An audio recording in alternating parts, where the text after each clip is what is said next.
Bonjour à tous, bienvenue. Mon nom est Anne-Marie Choquette et au nom de Premier, c'est avec plaisir qu'on accueille aujourd'hui Neil Santamaria et Marie-Soleil Bond. Je souhaite la bienvenue à tous et à ceux qui vont participer à distance avec nous. Tout d'abord, j'aimerais vous présenter une biographie de chacun des conférenciers. Alors, pour M. Neil Santamaria est doctorant en sociologie. Il a été chercheur, chargé de projet, puis intervenant en France, en République dominicaine et au Québec.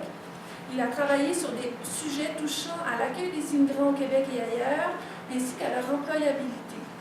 Neil Santamaria a joint l'Institut de recherche sur l'intégration professionnelle des immigrants, l'IRIPI, en février 2016. Son objectif est de proposer des outils et de l'accompagnement sur mesure afin d'optimiser la gestion des ressources humaines en contexte de diversité culturelle. Marie-Soleil Bond est conseillère d'orientation et agit à titre de conseillère à l'établissement en région des personnes immigrantes pour l'organisme Premier. Son travail vise l'intégration des personnes immigrantes par l'emploi, la formation et l'entrepreneuriat. Madame Bond contribue au développement de nouvelles pratiques d'intervention en régionalisation par son implication dans des recherches scientifiques. Alors, avant de commencer tout à fait, j'aimerais à nouveau présenter, mais plus formellement, les personnes qui vont participer avec nous à distance. Alors, je vais vous nommer pour vous présenter. Si votre micro est allumé, vous pouvez nous saluer, puis après, au début de la conférence, vous allez éteindre votre micro. Alors, nous avons avec nous Moustapha Sen, de Porte Ouverte sur le lac, au lac Saint-Jean. Nous avons Patrick. Bonjour. Bonjour. On a Patrick Reduron du Semoule Appui à Charlevoix de la région de Capitale-Nationale. Est-ce que vous êtes là, Patrick? Je pense que c'est lui qu'on voit. Non. C'est un OK. On a Chantal Chénard du Centre Immersion à la Côte-Nord. Je suis là, bonjour. Bonjour. Oscar Dominguez du CERI de la MRC de Brome-Missisquoi à Montérégie. Bonjour Oscar. Bonjour. Ensuite, on a Julie Dionne et Stéphanie Poirier du Crézo à Montérégie. Bonjour. On a Sarah Mius du service d'action des nouveaux arrivants de la MRC de Bonaventure en Gaspésie. Ah, bonjour. Son micro ne fonctionne pas, mais on vous entend. On a Marie-Claude Brûlé du service d'accueil des nouveaux arrivants à Shawinigan en Mauricie. Bonjour. Bonjour. Et on a Christine Touga de Stratégie Carrière en Mauricie. OK. Bonjour à tous. Alors, bienvenue à tous. Et puis, on va maintenant commencer vraiment la conférence. Alors, on va prendre les questions à la fin. Finalement, on va prendre les questions à la fin de la conférence. Puis, vous allez pouvoir les poser de vive voix. Ça va être plus interactif et plus intéressant. Donc, d'ici là, vous pouvez fermer votre microphone pour éviter les bruits dans vos bureaux et puis les ouvrir à la fin. Je vous souhaite une bonne présentation, une bonne conférence et on va commencer ici. Alors, une bonne présentation. Merci. On va inviter les gens à se présenter juste un peu plus tard dans la salle, que vous sachiez aussi. Alors, c'est la première diapositive. Voilà, alors bonjour à tous. Il nous fait grand plaisir de vous recevoir aujourd'hui et de vous parler de ce projet parce que, pour plusieurs raisons, c'est-à-dire que ce projet, à la base, a été pensé pour le promis, mais assez vite on s'est rendu compte qu'il touchait aussi à des éléments qui pouvaient concerner beaucoup d'entre vous et qui pouvaient ouvrir plus largement sur certaines questions de la politique de régionalisation qui a été mise en place par le Midi. Donc, avant de rentrer dans le vif du sujet, on va vous dire un petit peu comment ça va se passer aujourd'hui, c'est-à-dire qu'on va d'abord vous présenter les résultats de la recherche, on va vous présenter les outils qui sont sortis de cette recherche et chacun de ces outils répondait à un constat de certains défis que rencontraient les conseillers du PROMI justement pour atteindre leurs objectifs de régionalisation. Et puis ensuite, comme je vous le disais, étant donné que ce projet de recherche a touché à pas mal d'éléments peut-être plus vastes que des outils pour les conseillères du PROMI, mais on a vraiment touché à certaines questions essentielles en régionalisation, on va avoir une discussion autour des bonnes pratiques. Et chacun d'entre vous, selon nous en tout cas, dispose ou connaît certaines bonnes pratiques ou connaît certaines choses qui ont été mises en place et qui pourraient s'avérer extrêmement pertinentes. Parce que un des problèmes, et puis on va revenir là-dessus, c'est que très souvent il y a des bonnes initiatives en région, mais ces bonnes initiatives restent très très souvent isolées et faute de financement, parfois doivent disparaître comme ça. Donc l'idée justement aussi avec ce projet, c'était de mettre en avant certaines des problématiques propres à la régionalisation des immigrants et d'attirer l'attention du Midi et puis des différentes instances qui s'occupaient de la régionalisation sur ces questions-là. Donc on serait très très très très curieux d'avoir avec vous cette discussion et puis éventuellement même de documenter certaines des bonnes pratiques comme on l'avait fait pour ce projet. Selon nous, c'est indispensable ou en tout cas nécessaire, grandement nécessaire pour arriver justement à ce que ces bonnes pratiques soient pérennes et puissent être adaptées ensuite à d'autres milieux. Donc, on va commencer plus concrètement. Oui, donc en fait, ça va être aussi l'occasion d'ouvrir la discussion, vu qu'on est plusieurs partenaires régionaux, donc de resserrer nos liens, de se concerter sur nos pratiques et puis aussi de créer de nouveaux liens. Donc il y a des gens qui veulent, je pense, s'impliquer peut-être davantage dans la régionalisation, donc d'en apprendre aujourd'hui puis de créer de nouveaux liens. Avant de se lancer aussi dans l'étude, donc, je mettrai la table juste pour expliquer en quoi consiste le programme, les services de régionalisation, bien que je pense que la plupart des gens ici sont familiers. C'est qu'en fait, on va travailler avec des personnes immigrantes qui souhaitent quitter Montréal pour s'établir dans les régions du Québec. Donc, on se base sur un processus de counseling individuel axé sur le projet en région. Donc, on va avoir plusieurs rencontres avec le client. On va travailler aussi en lien avec nos partenaires régionaux, donc faire de la liaison, voir comment les gens en région peuvent aider notre client à atteindre son objectif, à se rapprocher de son projet en région. Finalement, on a des activités de groupe, donc on a des séances d'information sur les régions ici à Montréal. Et puis, on a des séjours d'une journée en région pour aller rencontrer des employeurs, visiter la région, donc rendre le projet plus concret pour les clients. Finalement, ça vient avec une aide au déménagement et à l'établissement, donc une aide logistique, d'organisation, puis aussi une aide financière. Donc voilà, on entre dans le vif du sujet. Donc voilà, en fait, le programme du PROMI pour la régionalisation, ça s'inscrit aussi dans quelque chose de plus large, c'est-à-dire que vous avez sans doute entendu parler des accords Canada-Québec en 1991. Donc le Québec, à partir de ce moment-là, maîtrise sur sa politique migratoire. Et à peu près à cette époque-là, le Québec se dit que une des solutions à la dévitalisation des régions consisterait à envoyer des personnes immigrantes, sachant qu'il y a un programme d'immigration choisi, donc c'est souvent des immigrants qui sont qualifiés et compétents, et l'idée c'était d'inciter certains immigrants à aller vivre en région. Et puis au-delà de ça, il y a eu aussi toute la dimension avec les réfugiés réinstallés qui, eux, d'emblée sont aussi envoyés en région. Donc l'idée c'était, avec ça, d'arriver à redynamiser les régions et donc les rendre à nouveau plus compétitives. Pourquoi ? Parce que depuis 2014 de mémoire, le Midi avertit que avec les baby boomers partant à la retraite, il y allait avoir un besoin criant de main-d'œuvre qu'on commence déjà à voir depuis quelques années.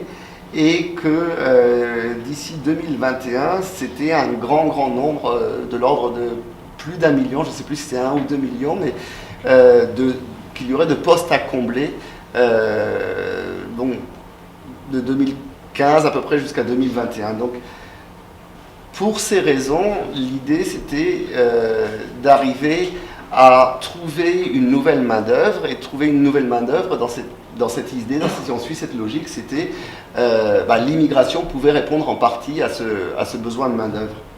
Donc c'est pour ça qu'il y a eu aussi pas mal d'incitatifs de la part du Midi, puis aussi d'Emploi Québec, justement pour pousser certaines personnes qui avaient le goût d'aller s'installer en région, de faciliter leur déménagement par exemple, et de proposer des programmes d'accompagnement à la régionalisation. Donc voilà, alors on va... Ah oui.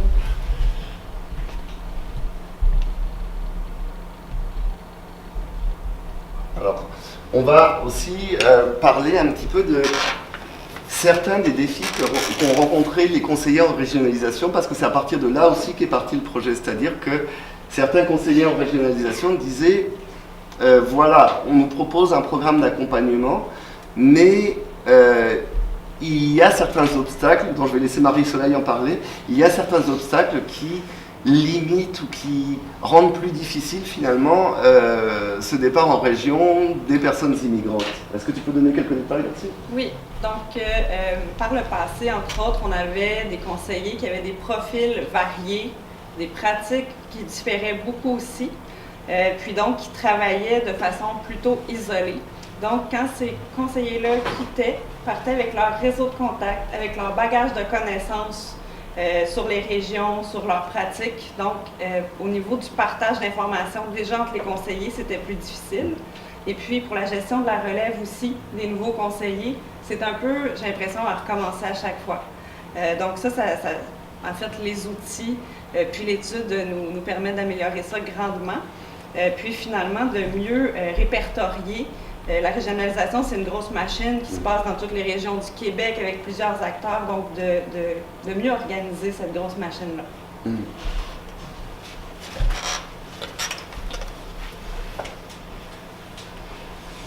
Donc, comme on a déjà abordé en partie, l'objectif principal du projet était donc de répondre aux besoins des candidats en régionalisation en fournissant un appui à la pratique des conseillers. Donc, l'idée, c'était d'abord d'accompagner les conseillers pour qu'ils puissent bonifier leur pratique et donc, en bout de ligne, augmenter les chances de succès des projets de régionalisation des personnes immigrantes. Donc, pour faire cette étude qui a duré 2 ans, nous avons procédé en faisant 35 entretiens semi-dirigés. Donc, l'idée, c'était d'avoir un petit peu la rétroaction ou le feedback en bon français de la plupart des acteurs impliqués dans le processus de régionalisation. Donc on est allé voir des conseillers en régionalisation, donc les conseillers du PROMI évidemment. On a vu des acteurs clés, donc par acteurs clés on entend, ça pouvait être des intervenants d'organismes régionaux, d'autres acteurs clés importants de région, et aussi des personnes immigrantes à différentes étapes de leur processus de régionalisation. C'est-à-dire que nous avons vu des personnes qui étaient déjà parties, nous avons vu des personnes aussi pour qui le projet de régionalisation s'était mal passé, qui étaient ensuite revenus à Montréal pour comprendre un petit peu qu'est-ce qui avait bloqué, qu'est-ce qui s'était mal passé dans leur projet. Et puis, en ayant ces différents témoignages, on a pu commencer à construire, discuter aussi beaucoup avec les conseillers pour commencer à construire ces outils. C'était très important pour nous de ne pas nous baser sur une seule région, parce que dès le départ, on a fait cette recherche en partenariat avec un autre institut de recherche situé dans le Bas-Saint-Laurent, qui lui aurait la charge de s'occuper d'un terrain de recherche dans le secteur de la Gaspésie. Donc c'est pour ça que nous avons pu avoir 2 régions à comparer, c'est-à-dire au-delà de Montréal, où on voyait essentiellement les personnes du PROMI, et puis éventuellement des personnes immigrantes à la veille de leur départ, ou qui étaient revenues de leur projet de régionalisation. On a pu aussi aller en Estrie pour voir des personnes qui étaient sur place, et dans le Bas-Saint-Laurent. Inutile de vous dire que ces deux régions sont extrêmement différentes. L'Estrie, c'est la porte à côté, c'est tout juste si on ne peut pas y arriver en métro, alors que le Bas-Saint-Laurent, c'est une région beaucoup plus distante de Montréal. Et comme on va le voir tout à l'heure, c'était quelque chose vraiment d'essentiel dans la mesure où plus on s'éloigne de Montréal et plus finalement les liens avec les partenaires locaux sont quelque part distendus. Donc il y avait beaucoup de personnes qui étaient allées particulièrement loin, donc dans le Bas-Saint-Laurent, et de manière générale, leur expérience était significativement différente de ceux qui s'étaient rendus en Estrie. On va voir pourquoi tout à l'heure. Ce qui est important aussi, et pour moi c'était vraiment le cœur du projet, c'est que c'est vraiment une recherche qui s'est faite en co-construction. C'est-à-dire que Marie-Soleil et ses collègues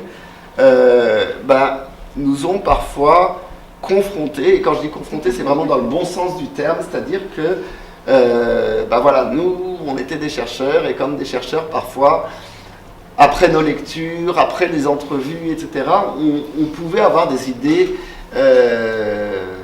sur les raisons qui poussaient à tel ou tel phénomène qu'on avait pu observer. Dans beaucoup de projets de recherche, c'est très très très très important d'avoir aussi le feedback des personnes qui sont en première ligne. Parce que ce sont eux les experts de la régionalisation, ce sont eux qui voient des personnes tous les jours qui vont partir en région et donc qui connaissent beaucoup plus finement, on va dire, que les chercheurs, la réalité qu'ils vivent au quotidien. Nous, ce qu'on pouvait apporter de notre côté, c'était peut-être plus une dimension un peu réflexive et puis une vision d'ensemble, c'est-à-dire que on s'était quand même beaucoup renseigné sur le sujet, on savait aussi certaines tendances macro du sujet, et donc c'était intéressant justement de combiner un petit peu ces deux approches pour avoir quelque chose qui fasse du sens aussi bien au niveau théorique qu'au niveau pratique.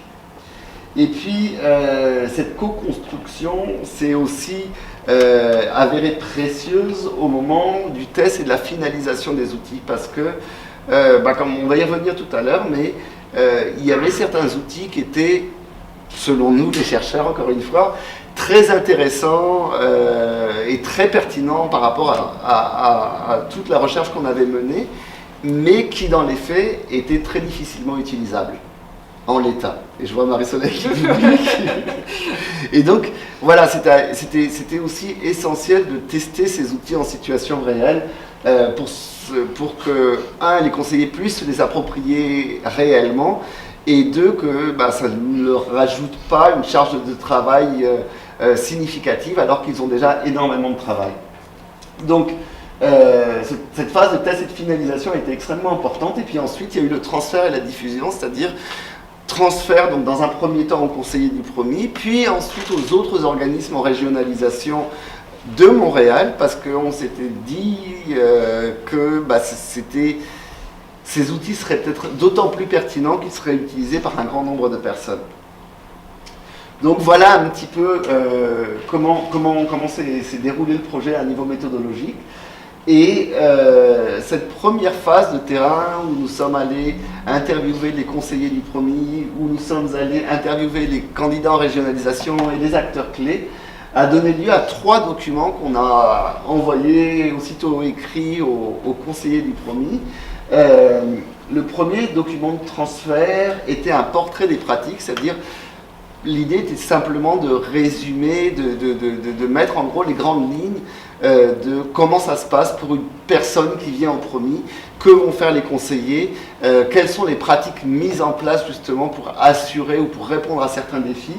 Et donc voilà, avec ça on s'est assuré qu'on avait bien saisi finalement les pratiques des conseillers du PROMI et la réalité des personnes qui venaient ici pour partir en région.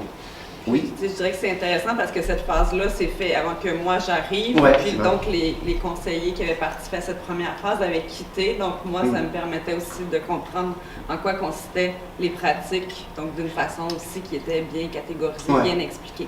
Ouais. Le deuxième document, alors ça c'était parti, à la base la demande qui nous avait été faite, c'était d'arriver à repérer les candidats qui avaient le meilleur profil pour arriver à s'installer en région. Parce qu'on partait tous, nous aussi, du présupposé qu'il y avait des personnes qui avaient peut-être plus de facultés d'adaptation que d'autres, et que ces personnes-là arriveraient très probablement à mieux s'intégrer en région. Sauf que, assez vite, en interviewant justement les différentes personnes, on voyait qu'il y avait vraiment une très grande variété de profils, qu'il y avait des personnes qui n'avaient pas forcément le système d'échevillé au corps, qui n'avaient pas forcément un sens de l'entre-genre extraordinaire ou des capacités d'adaptation incroyables et qui pourtant avaient réussi à très bien s'adapter en région. Et à l'inverse, il y avait des personnes qui avaient vraiment l'air de coller à ce profil et pourtant ça n'avait pas marché. Donc on s'était dit en fait que au-delà du bon profil, il y avait peut-être un profil qui était en fonction de la région. C'est-à-dire qu'une personne, par exemple, qui est spécialisée dans tel domaine et qu'on va aller envoyer dans une région où il n'y a quasiment pas d'entreprise qui travaille dans ce domaine, elle a quand même peu de chances de s'adapter. Donc l'idée, c'était plutôt de faire correspondre un petit peu les profils des participants, des candidats à la régionalisation, au profil des régions. Et encore, même là, on s'est rendu compte assez vite que à l'intérieur d'une même région, il pouvait y avoir des réalités extrêmement différentes.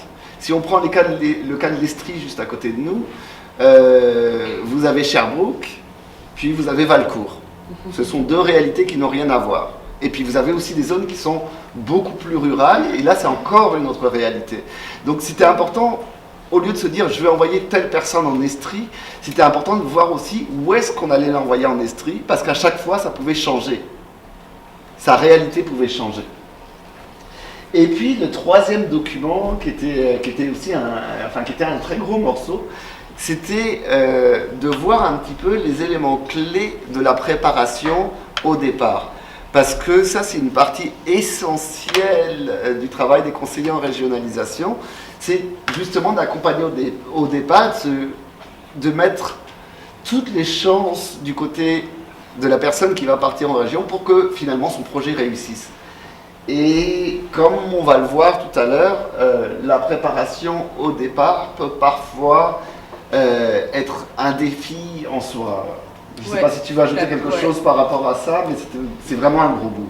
Vous pouvez imaginer seulement un déménagement dans une même ville. C'est un événement très stressant. Donc, pour nos candidats qui doivent tout quitter, souvent dans un délai de 2 semaines, là, ça devient crucial de pouvoir les soutenir du mieux possible, aussi d'avoir des gens en région qui vont aider pour ça. Ouais. Donc, et puis, il ne faut pas oublier qu'on se focalisait essentiellement sur les personnes immigrantes. Donc, qui dit personne immigrante, dit personne qui a déjà dû laisser sa vie derrière lui pour arriver dans un nouvel environnement. Il y avait des personnes qui hésitaient parfois à refaire une sorte de gros déménagement comme ça et puis à relaisser leur vie derrière eux. J'ai déjà entendu souvent des Canadiens, voire même des Québécois me dire oui, quand je suis arrivé à Montréal, j'ai eu l'impression moi-même de vivre un parcours d'immigration. Donc imaginez ce que ça pourrait être d'en vivre 2 consécutivement, c'est quand même quelque chose d'assez qui affecte, on va dire, les personnes à tous les niveaux, pas seulement professionnels, mais ça peut être aussi psychologique, ça peut être aussi dans les dynamiques de couple, etc. etc. Donc, encore une fois que nous avions rédigé ces documents de transfert, on les a soumis aux conseillers, on a soumis nos hypothèses, et donc là, on a eu plusieurs discussions, on a eu une table d'échange, mais la discussion s'est poursuivie par téléphone, par courriel, enfin par tous les moyens possibles et imaginables, justement parce que, on était d'accord sur certaines hypothèses, d'autres un petit peu moins, et donc cette discussion nous a aidé vraiment à affiner un petit peu ce qu'on mettait en avant, nous a fait comprendre aussi certaines choses. Et puis un dernier point que j'aborde qui était vraiment important, c'était que le partenariat avec le CIRAD, donc cet institut de recherche qui était situé en Gaspésie et puis qui faisait sa recherche sur le Bas-Saint-Laurent, a été aussi essentiel parce que très souvent, et puis là-dessus j'en prends la responsabilité parce que ça venait plus de notre côté que du côté des conseillers, mais on avait un point de vue un peu montréalocentré, c'est-à-dire que comme je vous l'ai dit au début, les régions étaient en partie quelque chose, peut-être pas d'uniforme, mais il y avait Montréal d'un côté, il y avait les régions de l'autre, et puis on avait parfois une vision un peu, allez, j'exagère un peu, mais presque folklorisante des régions. Et ce partenariat justement avec le CIRAD a été salutaire à plusieurs niveaux, notamment pour nous faire sortir un petit peu de ce montréalocentrisme qu'on pouvait avoir par moment. Et c'est grâce à ça qu'on a pu voir justement mieux appréhender la diversité qu'il y avait à l'intérieur des régions et peut-être être un peu plus nuancé dans la vision qu'on avait des régions.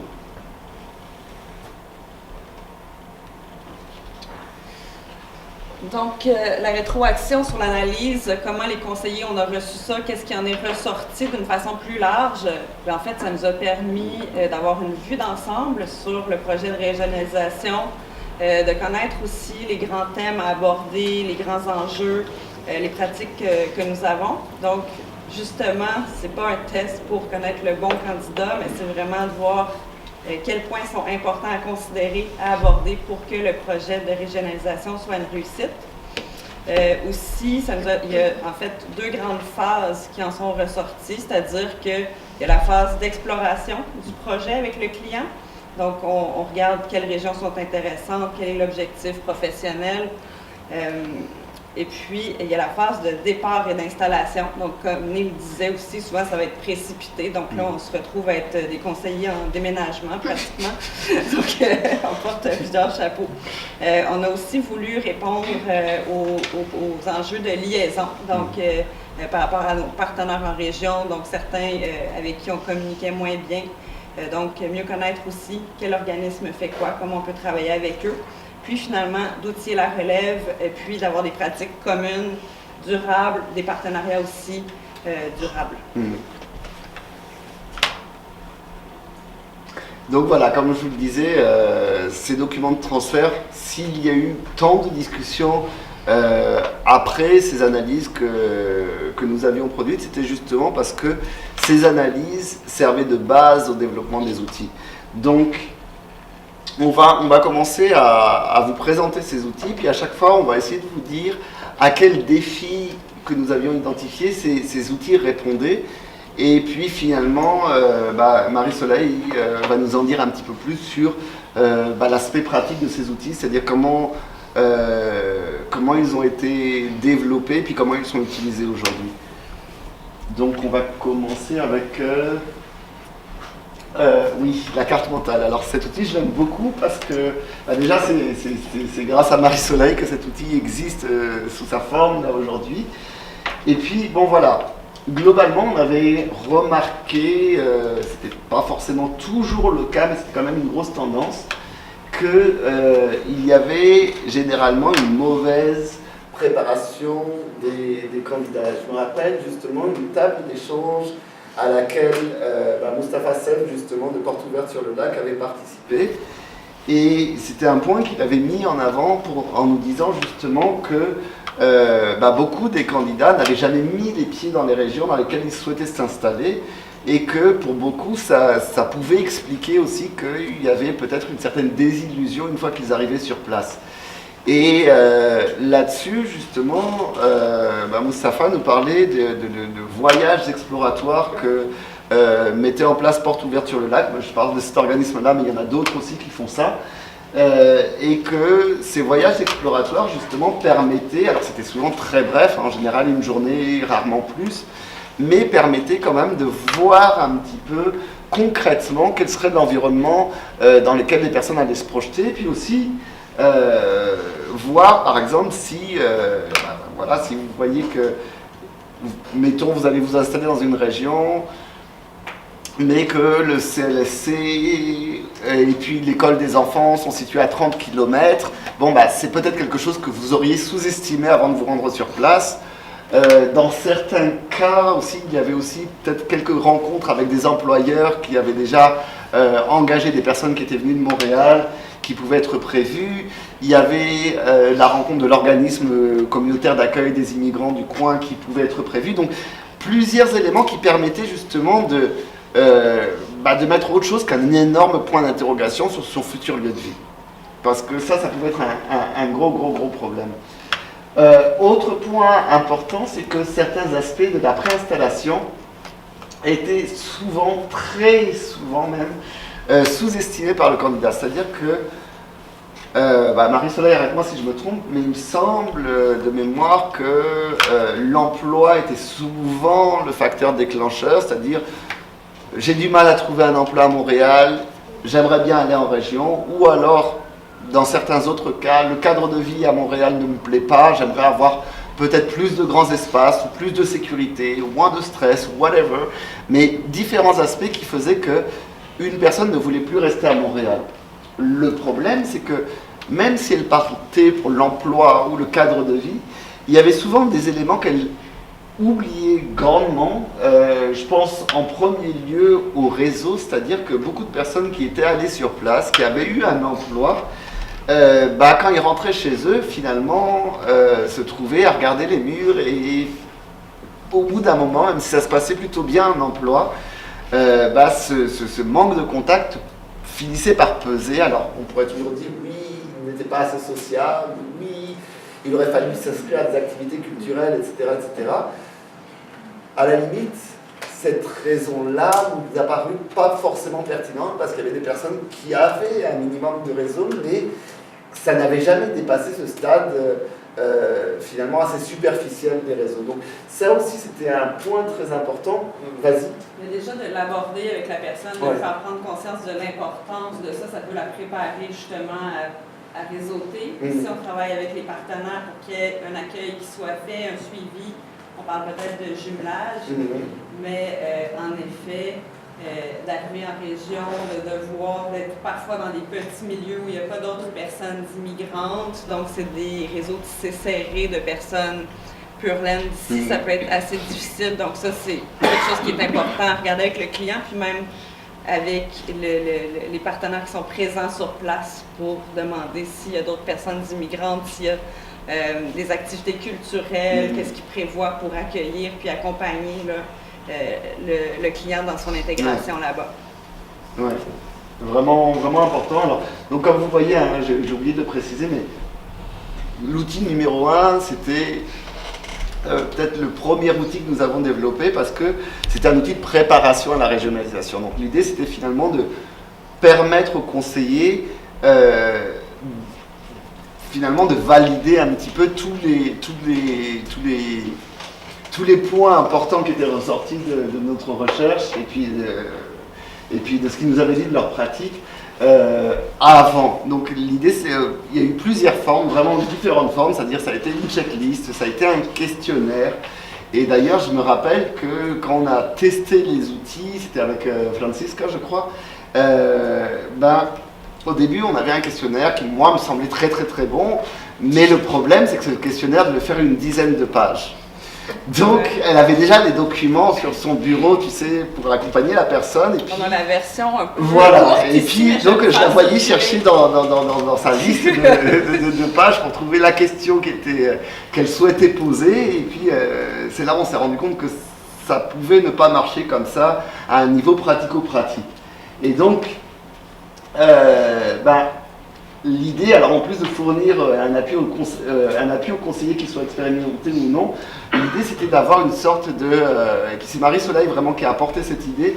L'idée c'était d'avoir une sorte de carte de tous les thèmes qu'il fallait aborder et puis d'avoir au dos au moins les grandes questions qui correspondaient à chacune des catégories. Donc... je vais vous montrer. Oui, donc c'est ça. Au début, le questionnaire, on se disait que ça ne fonctionnait pas vraiment. Déjà, on a beaucoup de documents administratifs à faire remplir aux clients. Puis là, on ne se voyait pas lui faire passer un questionnaire de 10 pages. Donc voilà la carte mentale. Je vais vous faire circuler des exemplaires papier pour que vous ayez une meilleure idée. Donc on voit les grands thèmes à aborder avec les sous-thèmes. Donc on va souvent commencer avec le déclencheur du projet, qui peut être l'emploi, la formation, un projet de vie, l'entrepreneuriat. Donc ça c'est vraiment la base, la motivation du client.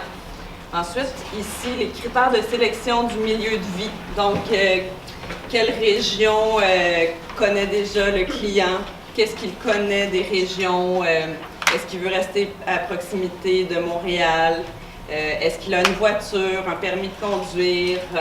Est-ce qu'il souhaite un milieu francophone, bilingue? Parce que ça, c'est souvent un avantage d'aller en région, c'est que certaines régions sont unilingues francophones, donc pour plusieurs pays d'Afrique, entre autres. C'est un avantage. Est-ce que tu peux en dire un peu plus sur la voiture, par exemple? Oui, par rapport à la voiture, si la personne n'a pas de voiture, donc là, le projet, en fait, va être construit très différemment, où on va s'assurer que c'est possible pour la personne soit d'avoir accès à du transport en commun, ou ça peut être dans des régions éloignées, donc de résider très à proximité du lieu de travail, puis des ressources, des écoles, des services de garde s'il le faut. Donc c'est pas, au début je me disais, si la personne n'a pas de voiture, c'est certain qu'elle n'ira pas habiter sur la Côte-Nord, mais c'est pas nécessairement vrai non plus, mais on construit le projet différemment. Mais parce que justement à ce niveau-là, c'était intéressant parce qu'il y avait des interviewés qui nous disaient qu'ils avaient eu toutes les difficultés du monde. Je pense à une personne qui faisait des quarts de nuit, enfin des shifts de nuit, qui travaillait la nuit donc, et qui nous disait que, étant donné qu'elle n'avait pas de voiture, dans un premier temps elle avait été dépendante des collègues pour le ramener, et puis d'autres fois, il avait dû attendre plusieurs heures que le premier bus passe devant son entreprise pour pouvoir rentrer chez lui. Donc ça, c'est typiquement le genre de détail qu'on peut sous-estimer dans sa préparation, mais qui, une fois sur place, par exemple, peut faire capoter le projet. Oui, complètement. La personne est en fait trop éloignée de son milieu de travail, elle n'arrive pas, il n'y a pas de transport en commun. Donc, puis là, ça complexifie parce que la personne a trouvé un logement, là, elle doit encore changer d'endroit, donc c'est vraiment important de considérer là, ces aspects-là. Un autre point aussi qui me semblait assez important, c'est au niveau de la famille. Donc, je vais parler du couple et puis Rémi, tu peux parler de... Oui, donc on tombe dans le thème du réseau. Exactement. Ouais. Donc en haut, la famille. C'est-à-dire que la famille, il y avait deux points essentiels qui étaient apparus lors de notre recherche. Le premier, c'est qu'il y avait des personnes qui ne voulaient pas s'éloigner trop de Montréal pour pouvoir être proche de l'aéroport, quand il y avait des amis de la famille qui venaient par exemple. Alors proche, on s'entend, ça pouvait être 3 heures de Montréal, ça pouvait être considéré encore comme proche.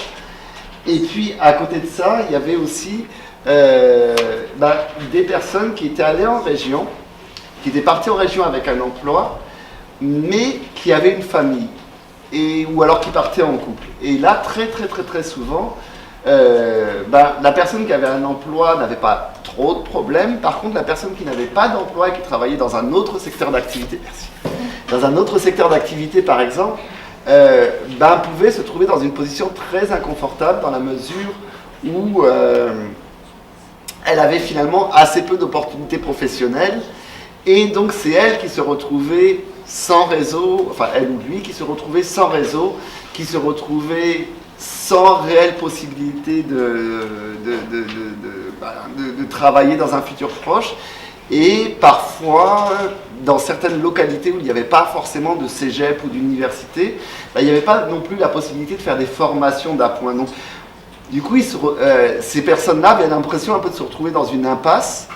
Et même si le ou la conjointe avait un emploi et ça se passait pas trop mal pour eux, le fait que l'autre personne n'ait pas d'alternative dans un futur proche, ça pouvait suffire à faire capoter le projet de régionalisation.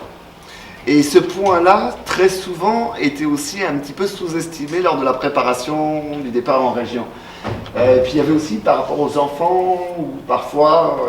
Oui, c'est ça, les enfants, donc quels sont leurs besoins par rapport à changement d'école, service de garde. Parfois, c'est des adolescents aussi qui sont au milieu de leur secondaire, Donc, c'est ça qui va rendre le projet difficile, qui va aussi menacer la faisabilité. C'est vraiment pas le moment pour mon enfant de le déraciner. Déjà, il a vécu une immigration, donc on va retarder le projet dans quelques années. Donc, c'est vraiment important de voir quels sont les besoins de la famille, puis est-ce que c'est réaliste pour les enfants. Et puis, juste pour terminer avec cet outil, en fait, l'idée, c'est pas de dire si, par exemple, vous êtes en couple ou vous partez en famille, vous avez beaucoup moins de chances d'y arriver. L'idée, rappelez-vous, c'est qu'à chaque fois, c'était de trouver le bon profil pour la bonne région, ou pour le bon endroit même. Donc, une personne, par exemple, qui partirait en région et qui aurait déjà un emploi, Marie-Soleil et ses collègues s'assuraient justement que la conjointe a aussi des possibilités de s'intégrer professionnellement, qu'il y a une commission scolaire ou une école qui correspondrait aux enfants pas loin aussi, comme ça les enfants pourraient y aller. Voilà, c'est justement de faciliter ce genre de choses et puis de le rappeler à la personne qui prépare son déménagement en région au cas où c'est quelque chose qu'elle sous-estimerait. Oui. Finalement, il y a le sous-thème du réseau social. Ouais. Donc déjà à Montréal, est-ce que la personne est très attachée à son réseau social? Donc à ce moment-là, on s'éloignerait moins de Montréal. Est-ce qu'elle côtoie des gens de sa communauté culturelle seulement ou est habituée je ne veux pas en entendre parler. C'est ça, je ne veux pas en entendre parler, est habituée de côtoyer aussi des natifs d'ici. Et puis, la vie communautaire qu'elle souhaite en région, comme on disait, c'est vraiment un enjeu pour la réussite, pour le maintien de la personne en région. Donc, est-ce qu'elle souhaite avoir des activités communautaires? Il y a aussi l'aspect est-ce qu'elle souhaite avoir un lieu de culte, donc par rapport à sa culture, sa religion, est-ce qu'elle a des besoins particuliers? Donc ça, on était plus ou moins confortable à l'aborder, mais je pense que c'est quand même... Ouais, c'était un gros débat, justement. Ouais. Et en fait, très rapidement, certains conseillers disaient que c'était peut-être trop personnel ou trop intime comme question. Et puis d'autres disaient, oui, finalement, est-ce que c'est si important que ça, une personne qui veut vraiment partir en région, partira en région, qui a un lieu de culte ou qui n'en est pas, et tout ça, c'est vrai. Mais pour nous, c'était quand même important de poser la question parce que ça pouvait être un élément parmi d'autres qui ferait qu'on se sentirait mieux dans une région ou dans un endroit plutôt que dans un autre.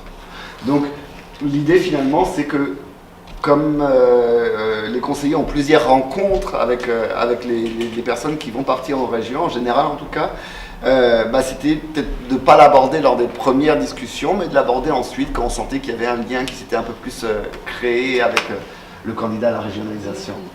Oui, puis ce qui est intéressant de la carte mentale, c'est que ça permet d'écouter la personne, donc de vraiment la suivre, elle, puis d'aborder les thèmes quand c'est le moment aussi à travers les rencontres. C'est flexible.